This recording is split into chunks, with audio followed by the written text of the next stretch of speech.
Assalamualaikum warahmatullahi wabarakatuh. Kembali lagi bersama saya Miftah Huda dalam Bicara Bola.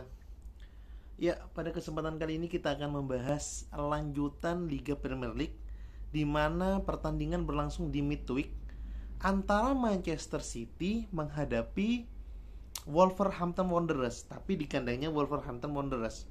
Ya, kita tahu bahwa di pertandingan pertama Manchester City hanya menang 1-0 di Etihad Stadium, di mana gol tersebut lahir akibat penalti yang dicetak oleh Raheem Sterling.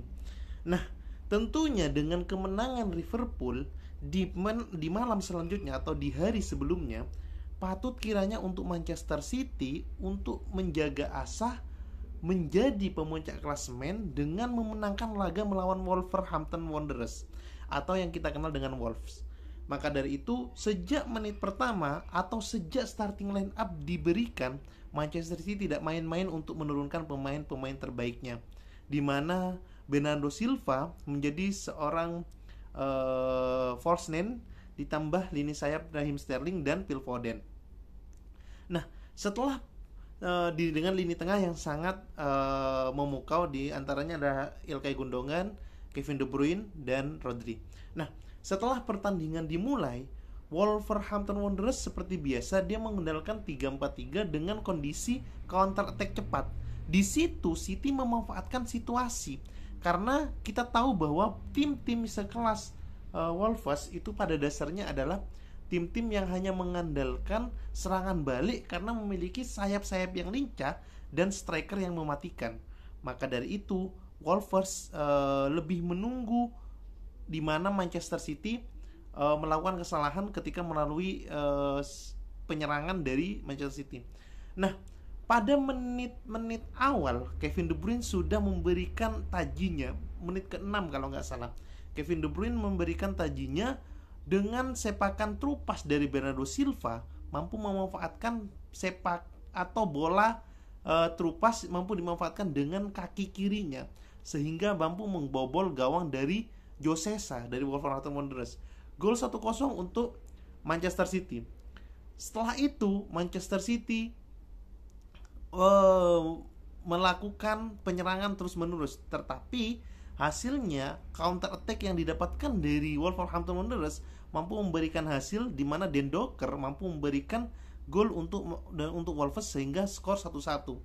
Sempat ketar-ketir, tapi beberapa menit kemudian Manchester City mampu menggandakan keunggulan melalui Kevin De Bruyne, lagi-lagi melalui kaki kirinya, di mana umpan terupasnya tidak mampu dimanfaatkan oleh Sterling dan bola muntah mampu dihajar oleh Kevin De Bruyne dan mampu menghasilkan bola menjadi gol dengan skor 2-1.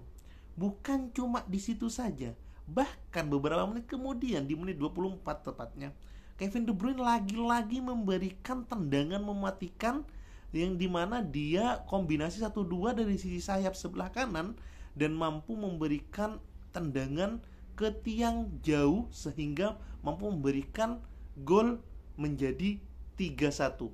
Hat-trick tercepat dari Manchester City yang diberikan oleh Kevin De Bruyne.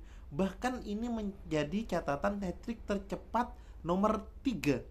Bahkan menjadi catatan bahwa hat-trick merupakan gelandang yang menciptakan hat-trick. Dia posisi ketiga setelah sebelumnya ada Frank Lampard dan seorang Giovanni Wijnaldum. Maka dari itu Kevin De Bruyne menciptakan banyak rekor di sini. Bukan cuma itu, gaya bermainnya juga memberikan suatu momen yang pas untuk Manchester City agar lebih semangat lagi dan lebih bangkit lagi. Sehingga di babak kedua pun Manchester City lebih banyak untuk menguasai pertandingan karena mental Wolves sudah sedikit turun sehingga Manchester City mampu memanfaatkan itu. Lagi-lagi Kevin De Bruyne dengan bola muntahnya mampu memanfaatkan bola muntah di depan gawang dari Wolves sehingga dia mampu memberikan sepakan ke tiang jauh melalui kaki kanannya. Yang tadi kiri, tiga-tiganya sekarang kanan. Satu tendangan mendatar ke sisi sebelah kanan dari gawang Josesa. Maka dari itu gol terjadi lagi sehingga 4-1. Kuat trik yang dilakukan oleh Kevin De Bruyne di pertandingan kali ini. Apakah cukup sampai di situ? Enggak.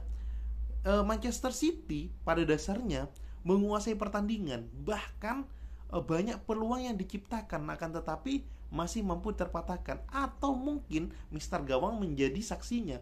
Tendangan Phil Foden, tendangan Kevin De Bruyne mampu ditahan oleh tiang gawang. Bahkan Raheem Sterling, kalau semua peluangnya menjadi gol, itu bisa 5 gol untuk Raheem Sterling saja. 2 peluang matang yang diberikan oleh Phil Foden tidak mampu dimanfaatkan. 2 peluang matang yang diberikan oleh Kevin De Bruyne tidak mampu dimanfaatkan. Hanya 1 assist dari Joe Cancelo, dia berujung menjadi gol, sehingga 5-1. Raheem Sterling. Memang sudah saatnya dia untuk berbenah, karena banyak peluang tapi dia tidak mampu memanfaatkannya.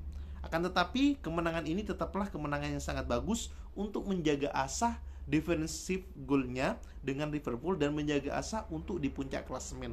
Sehingga 2 pertandingan sisa City harus memenangkan pertandingan atau menang di pekan selanjutnya atau di pertandingan selanjutnya, dan di pertandingan terakhir tinggal nunggu hasil gimana lawan dari Liverpool tersebut sebagai saingan kandidat pesaing Manchester City gelar juara.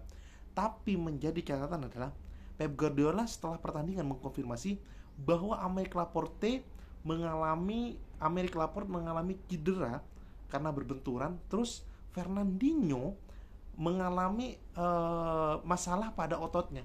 Tentu menjadi ketar-ketir karena 4 back murni sudah mengalami cedera. Mulai dari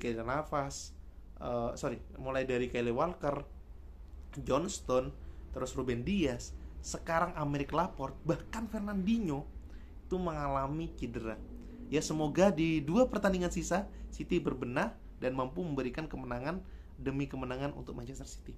Mungkin itu yang bisa direview untuk kali ini, dan mohon maaf tempatnya agak sedikit berantakan karena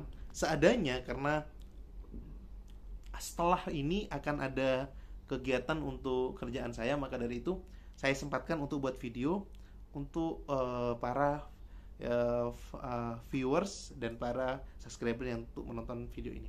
See you.